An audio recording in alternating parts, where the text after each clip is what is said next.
Taking the Bible out of context is one of the most dangerous things that we can do. For some of us, it's not our fault. We don't know any better because they were just things that we were told growing up in church. And in this video, I'm going to talk about 6 common things that people believe are true about the Bible but aren't. Number 1, God will never give you more than you can handle. The idea for this verse comes from 1 Corinthians chapter 10, verse 13. It says, "No temptation has overtaken you except what is common to mankind. And God is faithful. He will not let you be tempted beyond what you can bear. But when you are tempted, He will also provide a way out so you can endure it." What this is actually talking about is temptation. This verse is not talking about life circumstances. There will be situations in life we can't handle on our own. If we could, we wouldn't lean on God. This verse was written by Paul. But what else was written by Paul is 2 Corinthians chapter 1, verses 8 through 9. We do not want you to be uninformed, brothers and sisters, about the troubles we experienced in the province of Asia. We were under great pressure, far beyond our ability to endure, so that we despaired of life itself. Indeed, we felt we had received the sentence of death, but this happened that we might not rely on ourselves, but on God who raises the dead. Number 2, God just wants you to be happy. Please hear me when I tell you that God does want you to enjoy creation.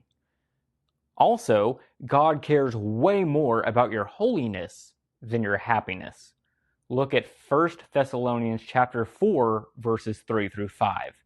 The people of Thessalonica were having relations with one another outside of marriage.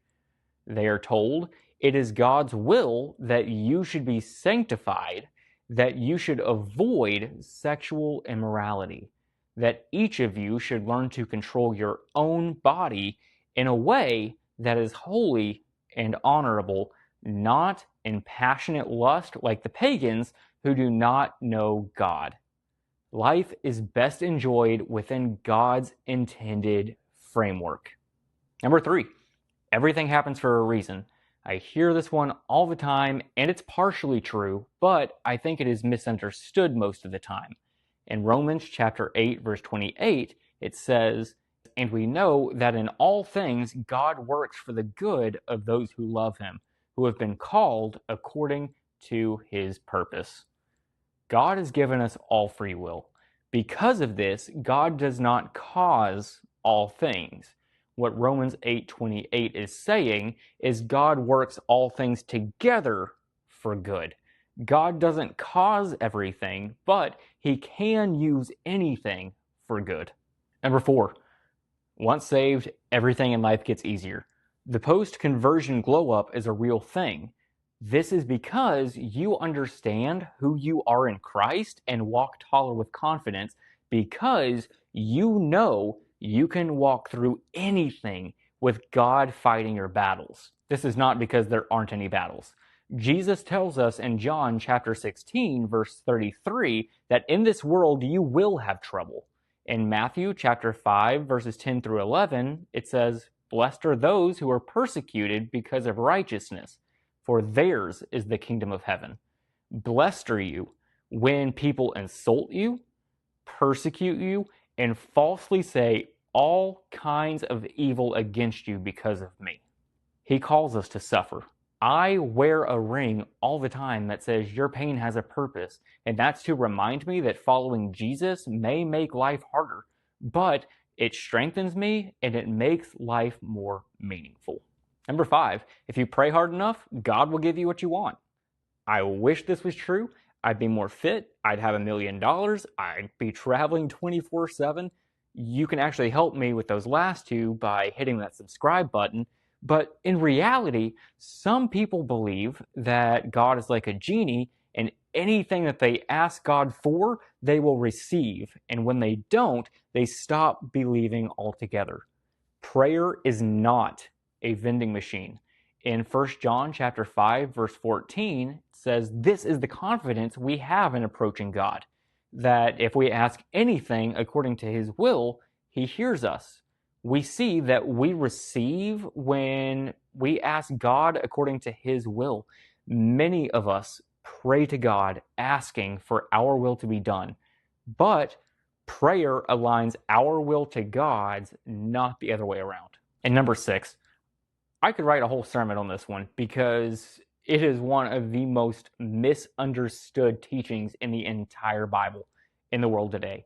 And this belief comes from Matthew chapter 7, verse 1, "Do not judge, or you too will be judged."